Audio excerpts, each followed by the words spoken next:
मसाले भात म्हटलं की लहानांपासून मोठ्यांना आवडतो. कारण लहानपणी शाळेमध्ये मसाले भात खाल्लेला असतो. अंगणवाडीमध्ये देखील भात खाल्लेलाच असतो. चला तर मग लगेच मसाले भात बनवायला घेऊयात. गॅसवर कुकर ठेवलं, त्यामध्ये 2-3 चमचे तेल टाकलं, जिरे मोहरी टाकलं, आलं लसूण पेस्ट टाकली आणि खडे मसाले टाकून घेतले, छान परतून घेतले. त्यानंतर कांदा टाकून घेतला, तो सुद्धा परतून घेतला. त्यानंतर कढीपत्ता टाकून घेतला, तो परतून घेतला.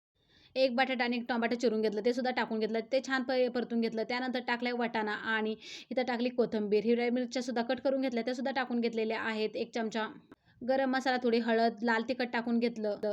कांदा, लसूण मसाला पण टाकलाय बरं का. त्यानंतर छान परतून घेतलं. तांदूळ स्वच्छ धुवून टाकले, ते सुद्धा छान असे परतून घेतले. त्यानंतर 2 ग्लास ते मी तांदूळ घेतले होते. 3 ग्लास ते पाणी टाकून घेतलं. छान चवीनुसार मीठ टाकून घेतलं आणि हलवून घेतलं. कुकर झाकण बंद केलं.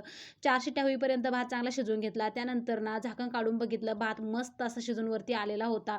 वाटाणे तर एक नंबरच वर बसलेले होते. त्यानंतर सगळं मिक्स करून घेतलं. प्लेटमध्ये भात काढून घेतला आणि मस्त कोथिंबीर वडी आणि कांद्यासोबत फस्त केला.